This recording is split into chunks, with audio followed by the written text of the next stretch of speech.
Hi friends, आपलं स्वागत आहे मोहिनी कुकिंग चॅनलवरती. आज आपण बनवणार आहे दिवाळीचा फराळ. त्याच्यामध्ये आज आपण बनवणार आहे करंजासाठी मी हे सगळं साहित्य घेतलेलं आहे. आपण कढई पहिले गॅसवर ठेवून घेऊ. त्याच्यामध्ये खोबरं मी ग्राइंड केलं आहे, तुम्ही किसून पण घेऊ शकता. याला थोडंसं लालसर करूया, जास्त नाही करायचं. 2-3 सेकंड फक्त याला भाजायचं आहे, कारण की ह्याच्यामध्ये थोडंसं नमी निघून जाते आणि थोडंसं कडक होतात. ते खायला जरा चांगले वाटतात. हे थोडेसे लालसर झाले की मग आपण याला काढून घेऊ. हे थोडंसं परतून घेऊ.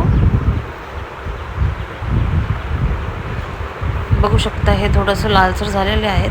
आता आपण ह्याला डिशमध्ये काढून घेऊया.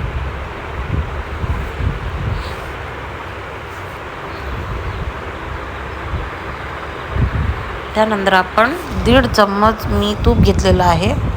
त्याच्यामध्ये 1 वाटीभर रवा टाकूया.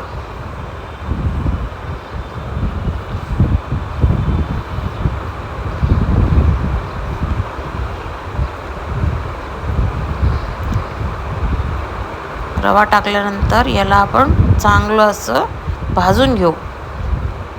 याच्यामध्ये मी माझ्याकडे असणारे काजू, बदाम, इलायची पावडर आणि खसखस, अजून नट्स टाकलेले आहेत. तुमच्या सोयीनुसार तुम्हाला जे आवडतील ते टाकू शकता. हे बघा, मी आता पुढे इलायची पावडर आणि हे बाकीचे सगळे मिक्स नट्स आहेत ते सगळे टाकलेले आहेत. आपण या सगळ्यांना व्यवस्थित भाजून घेऊया.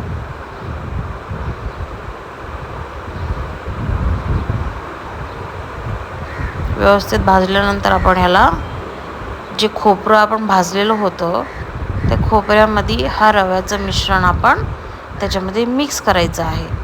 बघू शकता तुम्ही. ह्याला चालवत राहा, कारण की हे खालती लागलं नाही पाहिजे, करपलं नाही पाहिजे. रवा खालती करपला तर त्याचा वास सुटतो, म्हणून हे आपण चालवत राहू. त्याच्याने काय होईल, खालती लागणार नाही. हे आता झालेलं आहे, बघू शकता तुम्ही, लालसर थोडं. आता आपण याला त्या खोबऱ्यामध्ये मिक्स करून घेऊया आणि याला थंड व्हायला ठेवूया, कारण की आपण ह्याच्यामध्ये गरममध्ये पिठी साखर टाकू शकत नाही. पिठी साखर टाकल्यानंतर हे बघा, याचं मिश्रण असं होऊन जाते. मी गार करत 1 तास ठेवलेलं, त्यानंतर मी पिठी साखर मिक्स केली याच्यात. त्या पिठी साखर नंतर तुम्ही बघू शकता, ही पिठी साखर टाकली मी. पिठी साखर